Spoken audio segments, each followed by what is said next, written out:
ये पहले हमारे पूर्वज पता नहीं क्या क्या करवाते थे। कौवे को खीर खिलाएंगे तो हमारे पूर्वजों को मिल जाएगी। महिलाओं के माथे पे सिंदूर लगाना चाहिए, हाथों में चूड़ियां पहननी चाहिए। अब आप भी जरूर सोच रहे होंगे कि हमारे पूर्वज कहीं पागल और अंधविश्वासी तो नहीं थे जो ये सब करने को कहते थे। नहीं, हमारे पूर्वज अंधविश्वासी नहीं थे, बल्कि बहुत ही क्रांतिकारी और वैज्ञानिक सोच के थे। आप भी जब इन सनातन धर्म से जुड़ी ज्ञान की बातों को जान लेंगे तो खुद ही कहोगे कि सही में हमारे पूर्वज ही असली वैज्ञानिक थे। तो चलिए बिना समय गवाए बताता हूं आपको सनातन धर्म से जुड़ी कुछ महत्वपूर्ण रीति रिवाज के वैज्ञानिक तथ्यों के बारे में। पहला, ये जानना वाकई दिलचस्प है कि सिंदूर का महिलाओं के शरीर से काफी महत्वपूर्ण संबंध है।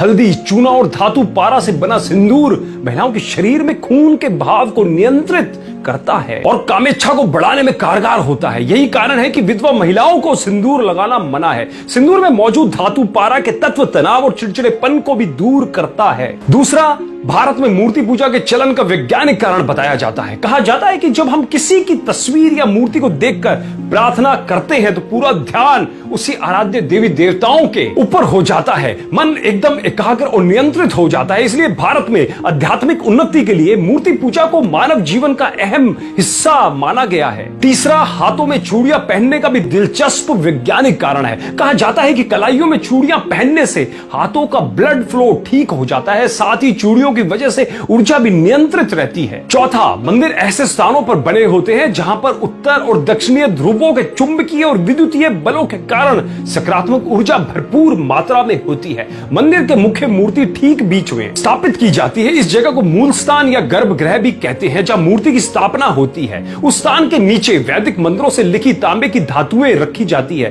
तांबा धरती के चुंबकीय बल को अपनी ओर आकर्षित करता है। इसलिए जब कोई नियमित तौर पर मंदिर में जाकर परिक्रमा आदि करते हैं तो तांबे के इसी चुंबकीय प्रभाव के कारण शरीर की नकारात्मक ऊर्जा भी धीरे धीरे सकारात्मक ऊर्जा का स्थान ले लेती है। और पांचवा और सबसे महत्वपूर्ण, कौवे को खीर खिलाएंगे तो हमारे पूर्वजों को मिल जाएगी। दोस्तों, पीपल और बरगद के टेटे कौवे खाते हैं और उनके पेट में ही बीज की प्रोसेसिंग होती है और तब जाकर बीज उगने लायक होते हैं। उसके पश्चात कौवे जहां जहां बीट करते हैं वहां वहां पर ये दोनों वृक्ष उगते जाते हैं। पीपल जगत का एकमात्र ऐसा वृक्ष है जो round the clock oxygen O2 छोड़ता है। और बरगद के औषधीय गुणों की तो क्या बात करें, बरगद के औषधीय गुण बहुत है। देखो, अगर ये दोनों वृक्ष को उगाना है तो बिना कौवे की और अन्य पक्षियों की मदद से संभव नहीं है। इसलिए कौवों को बचाना पड़ेगा। और यह होगा कैसे? मादा कौवा भादो महीने में अंडा देती है और नवजात बच्चा पैदा होता है। तो इस नई पीढ़ी के उपयोगी पक्षी को पौष्टिक और भरपूर आहार मिलना जरूरी है। इसलिए हमारे ऋषि मुनियों ने